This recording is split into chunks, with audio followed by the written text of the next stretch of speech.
Hello guys, are you doing so. आज हम देखने वाले हैं battle through the heaven series की नोवेल बेस्ड एक्सप्लेनेशन, जिसके अंदर आपको लिटरली काफ़ी ज़्यादा मज़ा आने वाला है। सो गाइस, जैसा कि हमने लास्ट एपिसोड के अंदर देखा था कि शाओयान को यहाँ पर एल्डर जूली ने बता दिया होता है कि असल में हम यहाँ पर जो बाकी के 3 ट्राइब्स हैं उनके लीडर्स के साथ में काफ़ी बड़े कॉन्फ्लिक्ट्स के अंदर फंस चुके हैं, और यही वजह है कि हम यहाँ पर चाहते थे कि जिया जो है वो जल्द से जल्द इस ड्रैगन फ्रूट को एब्जॉर्व कर ले, क्योंकि हम में से सबसे ज़्यादा प्योरेस्ट ब्लड लाइन उसी की है, और वो यहाँ पर ऐसा कर लेती है तो यहाँ पर सभी को काफ़ी ज़्यादा फ़ायदा होगा। स्पेशली इनकी ट्राइब को यहाँ पर बाकी 3 ट्राइब्स के लीडर जो हैं उनसे बिल्कुल भी थ्रेट्स नहीं होने वाले हैं। हालांकि यहाँ पर इन सारी ही चीज़ों के चक्कर में अपनी लिटिल जिया की जान काफ़ी बड़ी सी प्रॉब्लम के अंदर फंस चुकी थी, क्योंकि वो यहाँ पर एक काफ़ी बड़े सर्वाइवल के अंदर फंसी थी। अब यहाँ पर शाओयान जो होता है उसको ये सारी ही चीज़ें पता चल जाती हैं, जिसके चलते अब वो एल्डर जूली से पूछने लग जाता है कि तो फिर आप चाहते हैं कि मैं हेवनली फ्लेम का इस्तेमाल करती हुई जिया की मदद करूं, है ना। तो ये सुनने के बाद एल्डर जूली जो थे वो यहाँ पर खुश हो जाते और कहने लगे थे कि इंडीड तुम वाकई में शाओ शुआन के डिसेंडेंट हो, और ये कहकर वो हंसते शाओयान को सब कुछ समझाने लग जाते हैं कि आखिर किस तरीके से यहाँ पर शाओयान उनकी मदद कर सकता है। वो कहने लगे थे कि असल में जो एनर्जी क्लिस्टर लेयर है वो एक्सट्रीमली हार्ड है। इवन मैं अगर अपनी फुल पावर का भी इस्तेमाल करूँ तभी मैं यहाँ पर इसे किसी भी तरीके से लिक्विड फॉर्म के अंदर कन्वर्ट नहीं कर सकता। और ये कहने लगे थे कि 10th रैंक की जो हेवनली फार होती है वही यहाँ पर हेल्प कर सकती है। शाओयान उनकी सारी बातें समझ चुका था, और वो यहाँ पर अपनी जिया की मदद तो करना ही चाहता था, वो इस चीज़ से बिल्कुल भी पीछे नहीं हट सकता था। तो वो कहने लग जाता है कि अगर ऐसी बात है तो फिर ठीक है। शाओयान यह कहकर अपनी हेवनली फ्लेम्स का इस्तेमाल करने जा रहा होता है। शाओयान के एक्सप्रेशन भी काफ़ी सीरियस हो चुके थे, और वो कहता है कि मैं जिया को बचाने के लिए अपना बेस्ट देने के लिए तैयार हूँ। जिसके साथ ही हमें दिखाया जाता है कि जूली ये सुनने के बाद यहाँ पर स्माइल करने लग जाते हैं, क्योंकि शाओयान ही अभी के लिए उनकी फुल्ली होप है जो कि यहाँ पर इनको बचा सकता है। जूली कह रहे होते हैं कि अगर सच में आज शाओ शुआन होते और उन्हें पता चलता कि शाओयान उनकी क्लैन को इस हद तक आगे लेकर आ चुका है तो इंडीड आज वो बहुत ही ज़्यादा खुश होते, और शाओयान के ऊपर तो उन्हें बहुत ही ज़्यादा घमंड होता। हालांकि इसी के साथ वो कहने लगे होते हैं कि शाओयान वाकई में अपने शाओ शुआन की तरह ही अपने खुद की स्ट्रेंथ के ऊपर रिलाई करता है, और यही यहाँ पर शाओयान की खासियत है कि वो यहाँ पर अपने आप को काफ़ी ज़्यादा अच्छे से हैंडल करता है और ख़ुद को समझता भी है। लेकिन शाओ शुआन जो थे उन्होंने यहाँ पर क्लैन की ब्लड लाइन को और भी ज़्यादा पावरफुल बनाने के लिए अपनी डाओ की लेवल को सबसे ज़्यादा जल्दी रीच करने की कोशिश की थी। एज अ रिज़ल्ट यहाँ पर उनकी काफ़ी ज़्यादा हालत ख़राब हो गई थी, एंड यहाँ पर इसी के चलते कहीं ना कहीं उन्होंने अपनी जान भी गंवा दी थी। हालांकि शाओयान भी यहाँ पर इसके लिए उन्हें ब्लेम तो बिल्कुल नहीं कर सकता, क्योंकि इन दी एंड उन्होंने जो कुछ भी किया था वो क्लैन के लिए ही किया था, लेकिन यहाँ पर उनको खुद को ही इतना सब कुछ सामना भी करना पड़ा था। अनफॉर्चुनेटली यहाँ पर हमें दिखाया जाता है कि अब ये सारी बातें सुनने के बाद शाओयान को थोड़ा रिग्रेट तो फील होने ही लग जाता है, बट अब वो बेचारा इसके अंदर क्या ही कर सकता था। शाओयान को थोड़ा पेन भी होता है अपने एंसेस्टर के लिए कि आखिर उनके एंसेस्टर ने कितनी ज़्यादा मेहनत की होगी अपने क्लैन को इस जगह पर लेकर आने के लिए। अब ये सारी बातें यहाँ पर डिस्कस हो जाती हैं, और उसी के बाद यहाँ पर जूली जो थे उनको कुछ प्रेपरेशन भी करनी थी, जिससे कि वो शाओयान को कहते हैं कि तुम एक काम करो, तुम 2 दिन तक यहाँ पर आराम कर लो और उसी के बाद हम यहाँ पर ये काम शुरू करेंगे। शाओयान उनकी बात सुनते ही हाँ में अपना सर हिला देता है, और फिर वो जिया की तरफ को देखने लगा था उस क्रिस्टल के थ्रू, और साथ ही यहाँ पर शाओयान प्रॉमिस करता है जिया को कि वो किसी भी हालत में जिया को बचा कर ही रहेगा, चाहे कुछ भी हो जाए। और शाओयान इसी प्रॉमिस के साथ में अब इन सारी बातों के बारे में सोचने लगा था। अगले दिन यहाँ पर शाओयान डिस्कवर करता है कि यहाँ पर तो 2 और फिगर आ रहे हैं फ्लाई करते हुए स्काई के अंदर, और हमें देखने के लिए मिलता है कि गार्ड जो थे वो फुल अलर्ट के अंदर आ जाते हैं, क्योंकि असल में ये जो कांड अब होने वाला है वो यहाँ पर बाकी सारे लोगों के लिए काफ़ी ज़्यादा अच्छा अपॉर्चुनिटी हो सकती है, जिससे कि वो यहाँ पर इस क्लैन को सप्रेस कर पाएंगे।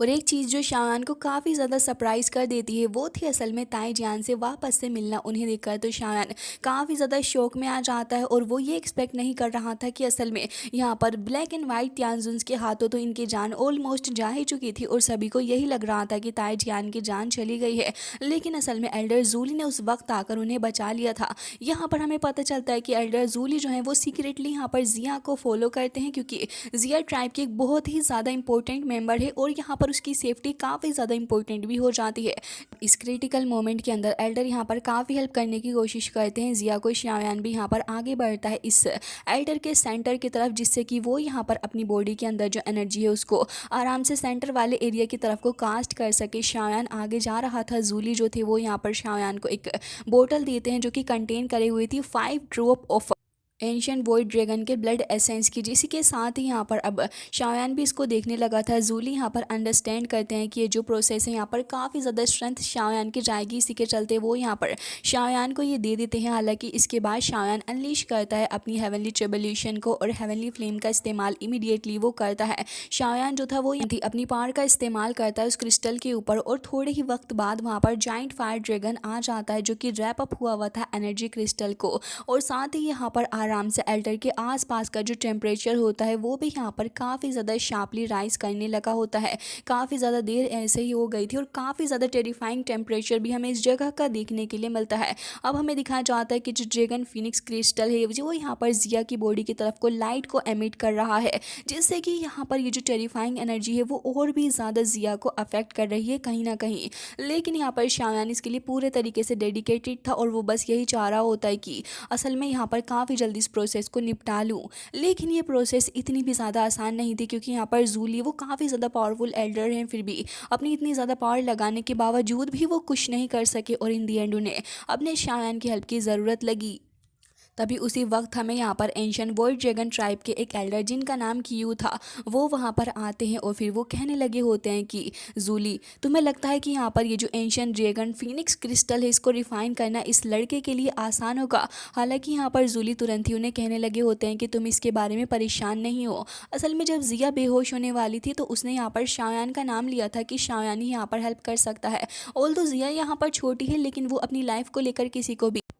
ऐसे वैसे इंसान के ऊपर कभी भी ट्रस्ट नहीं करेगी। वो शाओयान के ऊपर काफ़ी ज़्यादा भरोसा करती है और फिर मुझे लगता है कि यहाँ पर हमें भी शाओयान के ऊपर भरोसा करना चाहिए। ये सुनने के बाद तो यहाँ पर एल्डर भी उनकी बात से सेटिस्फाइड हो चुके थे और उन्हें समझ में आ गया था कि शाओयान एक ऐसा लड़का है जिसके ऊपर भरोसा किया जा सकता है। जिसके साथ यहाँ पर जूली कहने लगे होते हैं कि अब बस हमें यहाँ पर इस कंप्लीट रिफाइनिंग का इंतज़ार करना होगा और इसी के बाद हम लोग अपना नेक्स्ट स्टेप ले सकते हैं।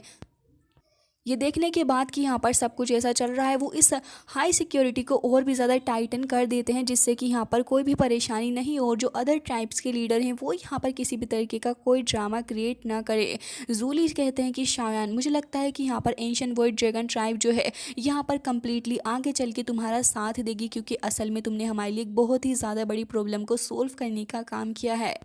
शायान कोल्ड रन के पास में ही था, वो यहाँ पर अपनी सील को चेंज करने लगा होता है और वो यहाँ पर अपनी हेवनली फ्लेम ड्रैगन का इस्तेमाल करता है, जिससे कि अब वो और भी ज़्यादा, जैसे कि पहले वाइटिश पर्पल थी अब यहाँ पर काफ़ी ज़्यादा डार्क साइड पे आ चुकी होती है पर्पल में, जिससे कि हमें दिखाया जाता है कि यहाँ पर इसकी पावर की डोमिनेंस लेवल और भी ज़्यादा बढ़ चुकी थी। जिससे कि हमें दिखाया जाता है कि यहाँ पर फायर ड्रैगन जो था वो यहाँ पर काफ़ी ज़्यादा हिसिंग का साउंड निकालने लग जाता है और इसी के साथ यहाँ पर काफ़ी ज़्यादा खतरनाक तरीके की फ्लेम जो थी वो यहाँ पर क्रिएट हो जाती है। शायान देखता है कि यहाँ पर तो एक काफ़ी इंटेंस तरीके का कोलाइजन हो रहा है, जिससे कि यहाँ पर काफ़ी हार्ड तरीके की एनर्जी क्रिस्टल के ऊपर जा रही है और उसी वक्त यहाँ पर जितने भी क्लैन के लोग थे उनके चेहरे पर हमें एक जॉय देखने के लिए मिलता है। एंड असल में ये जॉय इस बात का था क्योंकि असल में शायान ने जो इतनी मेहनत की होती है इसके बाद इस पर्पल क्रिस्टल के अंदर फाइनली जाकर एक लिक्विड देखने के लिए मिलता है, जो कि फाइनली जाकर इतनी ज़्यादा मेहनत के बाद बंध ही चुका था। 10 दिन ऐसे ही निकल जाते हैं और यहाँ पर सभी लोग अभी तक इंतज़ार ही कर रहे थे इसके बारे में। शाओयान की बॉडी के अंदर ये जो दाव की होती है वो भी यहाँ पर बहुत ज़्यादा बुरे लेवल पे एग्जॉस्टेड होने लगी थी, लेकिन अभी भी शाओयान लगातार अपनी फ्लेम मंत्रा का इस्तेमाल कर रहा था और फोर्सफुली यहाँ पर नेचुरल एनर्जी को यहाँ पर लगातार यूज़ में ले रहा था और साथ ही यहाँ पर दाव की रिकवरी के लिए वो पिल्स भी लेता जा रहा होता है, जिससे कि वो बिना रुके यहाँ पर जिया की हेल्प कर सके। हालांकि यहाँ पर ये जो चीज़ें थी वो ज़्यादा देर तक तो इस तरीके से रिलाई करने पर वर्क नहीं कर सकती थी, तो बस यहाँ पर दिखाया जाता है कि ऐसे ही 15 दिन निकल जाते हैं और शायान जो था वो यहाँ पर एंशियंट वॉइड ड्रैगन का जो एसेंस ब्लड था उसको अब यहाँ पर सोलो करता है, क्योंकि इमीडिएटली यहाँ पर काफ़ी ज़्यादा गोल्डन लाइट जो थी वो उसकी बॉडी के अंदर से बाहर की तरफ को निकलने लग जाती है। शायान को पता था कि ये चीज़ यहाँ पर होने वाली है और काफ़ी ज़्यादा वास्ट एंड पावरफुल एनर्जी यहाँ पर आती है शाओयान की बॉडी से और एक स्टॉर्म की तरह हमें देखने के लिए मिलता है। और साथ ही हमें दिखाया जाता है कि शाओयान के जो ओरिजिनली ब्लड वेसल्स खाली हो चुके थे वो एक बार फिर से यहाँ पर दाव की से इंस्टेंटली भर चुके थे, जिससे कि यहाँ पर शाओयान को थोड़ी पावर तो मिल रही होती है। उसकी बोन्स और उसकी मसल जो थी वो एक बार फिर से उनके स्ट्रक्चर को और ज़्यादा स्ट्रॉन्ग एंड टाइटन अप कर रही थी, जिससे कि शाओयान का स्ट्रगल जो था वो यहाँ पर अभी थोड़ा कम हो जाता है। शाओयान ने यहाँ पर अपनी पूरी जान लगा दी होती है जिया को बचाने के लिए और टाइम लगातार ऐसे ही निकलता जाता है। पूरा 1 महीना ऐसे ही निकल गया था और इस पीरियड के दौरान यहाँ पर एंशिएंट वॉइड ड्रैगन ट्राइब जो थी वो सारे शॉक्ड में हो जाते हैं, क्योंकि असल में यहाँ पर ड्रैगन फिनिक्स क्रिस्टल जो है जिया की बॉडी के अंदर वो धीरे धीरे करके और भी ज़्यादा थिनर होता जा रहा है, जो कि कुछ और नहीं बल्कि शाओयान का हार्डवर्क ही है, जो कि उसने लगातार इतनी ज़्यादा मेहनत की है। सभी लोग जो थे वो बहुत ही ज़्यादा जॉयफुल हो जाते हैं और बस यही सोच रहे होते हैं कि बस अपनी लिटिल जिया जल्दी से ठीक हो जाए। वैसे तो यहाँ पर सारे लोगों को यही लग रहा होता है कि ये जो ड्रैगन फिनिक्स क्रिस्टल लेयर है जिया की बॉडी की तरफ वो अब धीरे धीरे करके बहुत ही जल्दी रिफाइन भी होने वाली है, और सभी इसके बारे में काफ़ी अच्छी होप कर रहे थे। सभी लोग बस यही कह रहे होते हैं कि बस जल्दी से यहाँ पर ये चीज़ हो जाए, जिससे कि यहाँ पर मैजिकल बीस्ट वर्ल्ड जो है वो यहाँ पर एक बार फिर से बॉर्न करेगा। हालांकि शाओयान अभी भी इसी जगह पर था और उसकी हालत थोड़ी ख़राब हो चुकी होती है। शाओयान ने अपनी पूरी जान लगा दी होती है और इसके बाद हमें दिखाया जाता है कि माउंटेन जो था इसके पास से कुछ अजीब सा ही ऑरा निकल के आता है शाओयान की तरफ से। अब यहाँ पर शाओयान लिटरली दिख रहा होता है कि बहुत ही ज़्यादा टायर्ड हो चुका है, लेकिन फिर भी यहाँ पर जूली ये सब कुछ खड़े हुए देख रहे थे और कह रहे होते हैं कि हालांकि काफ़ी ज़्यादा हालत ख़राब है शाओयान की, लेकिन इस मोमेंट पर भी वो अपनी हेवनली फ्लेम को काफ़ी आराम से कंट्रोल कर पा रहा है। वो तो मंथ से सोया भी नहीं है, फिर भी यहाँ पर वो काफ़ी अच्छे से इस काम को कर रहा है। लेकिन इतनी ही देर में हमें दिखाया जाता है कि जो अपने आसपास के लोग होते हैं वो शाउट करने लगे थे और दिखाया जाता है कि यहाँ पर आ जाते हैं कुछ और के नहीं बल्कि यहाँ पर शाह आओ के थे, जो कि यहाँ पर सबसे बड़ा दुश्मन है।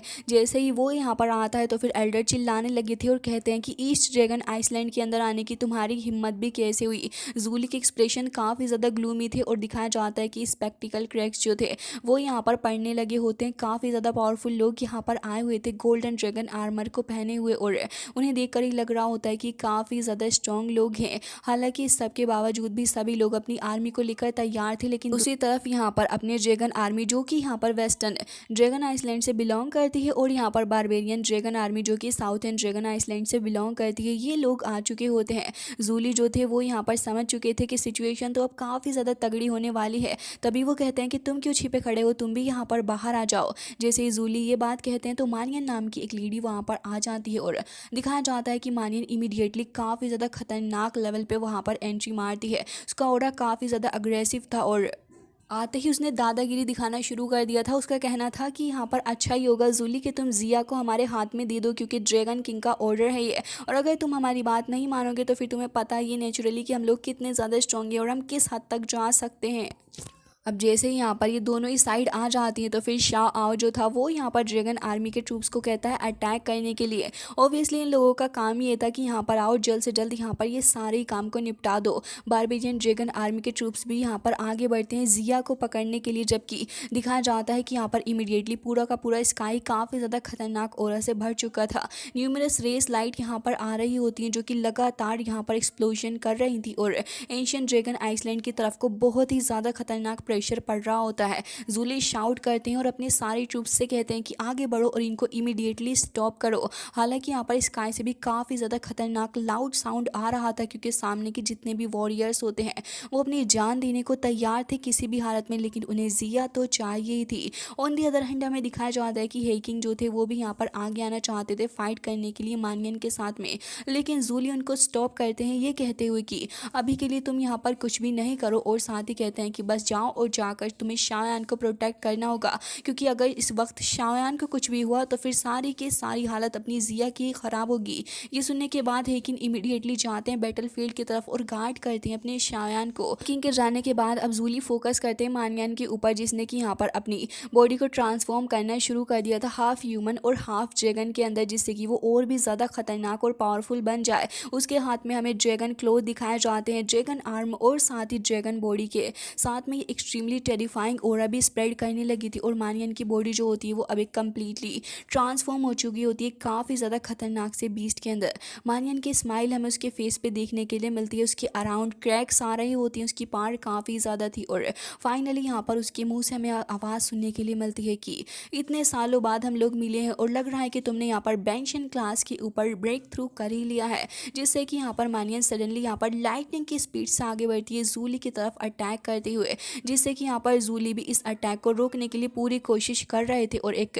टेरिफाइंग एनर्जी हमें दिखाई जाती है दोनों के बीच में। जूली तुरंत ही इसके अटैक को ब्लॉक करते हैं और यहाँ पर एक फियर्स बैटल इन दोनों के बीच में स्टार्ट होता है, जिससे कि दोनों यहाँ पर बेंशन लेवल पे थे और दोनों की लेवल काफ़ी ज़्यादा तगड़ी होती है।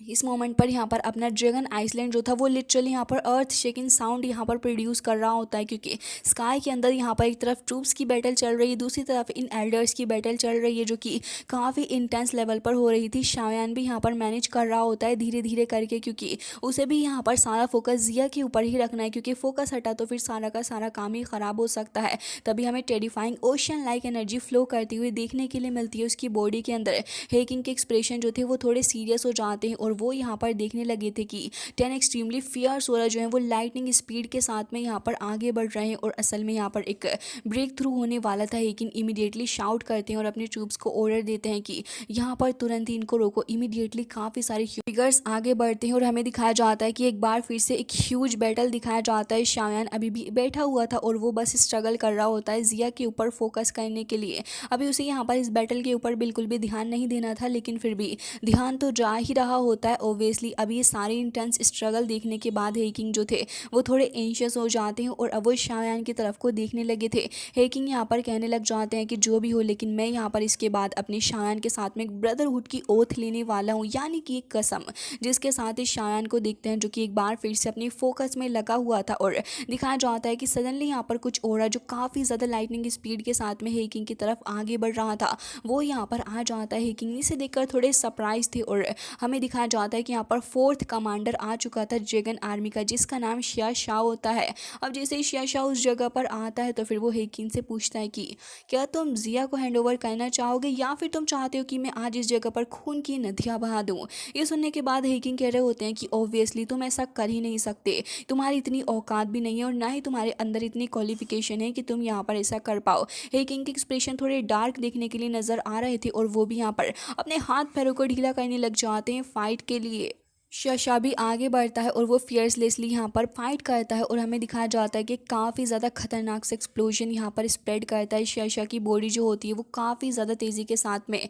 खुद को स्टेबलाइज करने लगी थी और वो यहाँ पर अपनी फीट को वापस से बैलेंस करने की कोशिश कर रहा था। हेकिंग जो थे वो एक होस्ट लाइक मैनर के अंदर फाइट कर रहे होते हैं और एक फियर्स बैटल यहाँ पर इन दोनों के बीच में ही देखने के लिए मिलता है, जहाँ पर दोनों एक दूसरे के ऊपर लाइटनिंग स्पीड से अटैक कर रहे होते हैं और हेकिंग यहाँ पर काफ़ी ज़्यादा कोशिशें कर रहे होते हैं। दोनों ही वॉयलेंटली यहाँ पर फाइट कर रहे थे और एक्सट्रीमली खतरनाक लेवल पे यहाँ पर हमें सिर्फ सोनिक बूम साउंड ही सुनने के लिए मिलती आवाज़ें चारों ही तरफ से आ रही थी। On the other side Julie जो थे वो यहाँ पर मानियन के साथ में फाइट में लगे हुए होते हैं और दोनों ही एक काफ़ी ज़्यादा खतरनाक डार्क ब्लैक होल के साथ में यहाँ पर फाइट कर रहे थे। दोनों ही इमीडिएटली यहाँ पर काफ़ी कोशिश करते हैं यहाँ एक दूसरे को बहुत ही ज़्यादा बुरे तरीके से डोमिनेट करने की, लेकिन दोनों ही सेम लेवल पे थे, जिसके चलते यहाँ पर दोनों की पार यहाँ पर लगातार एक ही लेवल पे होती है, जिससे कि जूली को काफ़ी ज़्यादा गुस्सा भी आने लगा था मानियन के ऊपर। मानियन के पास में भी एक सीक्रेट टेक्निक थी जिससे कि वो ट्रांसफॉर्म हो सकती थी हाफ ह्यूमन ड्रैगन के अंदर, एंड इसी के साथ यहाँ पर उसके साथ में डील करना क्वाइट डिफिकल्ट भी हो रहा था। हालांकि हमें देखने के लिए मिलता है कि वो कहने लगी होती है कि अभी के लिए तुम ये सारी की सारी परसिस्टेंस साइड में रख दो और अच्छा होगा कि जिया को हमें ही सौंप दो, लेकिन यहाँ पर जूली इसके लिए बिल्कुल भी तैयार नहीं थे। वो उसे मॉक करते हुए कहने लग जाते हैं कि तुम जैसों के पास तो ढंग से प्रैक्टिस करने के लिए भी कुछ नहीं है, तुम लोग आखिर हमारा क्या ही बिगाड़ लोगे। और ये कहने के बाद वो कहते हैं कि बेटा जी जाओ, जाकर तुम ट्रेनिंग करो क्योंकि तुम्हें इसकी ही ज़रूरत है। ये सुनने के बाद तो खूब से गुस्सा आ गया था, लेकिन सडनली एक बार फिर से स्पेक्टिकल क्रैक्स देखने के लिए हमें मिलता है और टेरिफाइंग हो रहा है एक बार फिर से यहाँ पर चारों ही तरफ फैल जाता है। न जाने इस ऑफिशियल एपिसोड के अंदर हमें क्या क्या धमाकेदार देखने के लिए मिलेगा। उसी वक्त यहाँ पर ग्रीन रोब पहने हुए एक एल्डर की एंट्री होती है जो कि क्योटिक एंशिएंट ड्रैगन आइसलैंड से था और उसकी पार भी यहाँ पर काफ़ी ज़्यादा नज़र आ रही होती है। हालांकि कि जैसे ही वो ग्रीन रोब पहने हुए एल्डर वहाँ पर आ जाता है तो वो कहता है कि लकीली यहाँ पर मैं इतना भी ज़्यादा लेट नहीं हुआ, नहीं तो मैं सारा शो मिस ही कर देता। जूली इसे देखने के बाद एक्सट्रीमली ग्लूमी हो जाते हैं क्योंकि वो समझ चुके थे कि नॉर्थ ड्रैगन आइसलैंड का जो बंदा जिसका नाम किनियन है वो भी यहाँ पर बेंशियन रियल्म के ऊपर है एंड इसकी पावर भी काफ़ी ज़्यादा है, जिसके चलते वो बंदा तो यहाँ पर आते ही काफ़ी ज़्यादा तबाही मचाने लगा था। लेकिन तभी हमें देखने के लिए मिलता है कि वो मानियन से कहने लग जाता है कि तुम एक काम करो, तुम जूली को ब्लॉक करो और साथ ही मैं यहाँ पर पर्सनली इस रॉयल ब्लड लाइन को अपने साथ लेकर जाने वाला हूँ। वो लाइटनिंग की तरह मूव कर रहा होता है, शायान की तरफ आगे बढ़ रहा था। ये देखकर जूली यहाँ पर उसे रोकने की कोशिश करने लगे थे, लेकिन यहाँ पर मानियन जो होती है उसने बिल्कुल भी मौका नहीं दिया होता उन्हें कुछ भी मूव करने का, जिससे कि यहाँ पर अब सभी की हालत काफ़ी ज़्यादा ख़राब हो चुकी थी और उसकी बॉडी के अंदर से काफ़ी ज़्यादा टेरिफाइंग की भी जो होती है वो सर्च करने लगी थी। वो शायान की तरफ को अटैक करने के लिए आगे बढ़ रहा था और एक काफ़ी ज़्यादा ब्रूटल अटैक लेकर वो आगे आता है। मीनवाइल किनियन जो था टेरिफाइंग प्रेशर देखने के लिए मिल रहा होता है जिया की तरफ से, जिससे कि वो समझ चुका था कि ये रॉयल ब्लड लाइन कोई नॉर्मल तो बिल्कुल भी नहीं है, लेकिन फिर भी यहाँ पर वो चाहता था कि वो यहाँ पर आगे बढ़े। तभी ताईजियान यहाँ पर अपीयर होते हैं, उसको रोकने की कोशिश करते हैं, लेकिन यहाँ पर ताईजियान भी कुछ भी नहीं कर सकते थे, जिससे कि हमें देखने के लिए मिलता है कि अब जैसे कि उनके सामने उन्हें काफ़ी टेरिफाइंग एनर्जी भी महसूस हो रही थी। हालांकि फिर भी वो अटैक तो करना चाह ही रहा होता है, वो आगे बढ़ता और एक काफ़ी ख़तरनाक स्ट्राइक करने जा रहा था। लेकिन उसी मोमेंट हमें दिखाया जाता है कि वो जो रिफाइनिंग की प्रोसेस होती है वो यहाँ पर कंप्लीट हो चुकी थी एंड ये जो कंप्लीट प्रोसेस होती है यही यहाँ पर एंड थी यहाँ इन सब का। और हमें दिखाया जाता है कि जैसे ही वो अटैक यहाँ पर शायान को हिट करने वाला था, जिया तुरंत ही अपनी आइज़ को ओपन करती है और एक सुपर डोमिनेटिंग आइज़ हमें देखने के लिए मिलती है और काफ़ी ज़्यादा कोल्डली वो कहने लग जाती है कि अगर किसी ने शायान का एक बाल भी बांका करने की कोशिश की तो याद रखना कि उसे इसका रीपे अपनी ज़िंदगी देकर करना पड़ेगा। एंड गाइस इसी के साथ यहाँ पर ये एपिसोड एंड हो जाता है। आई होप कि आपको पसंद आया होगा। मिलते हैं नेक्स्ट वीडियो में, तब तक के लिए bye bye, take care of yourself.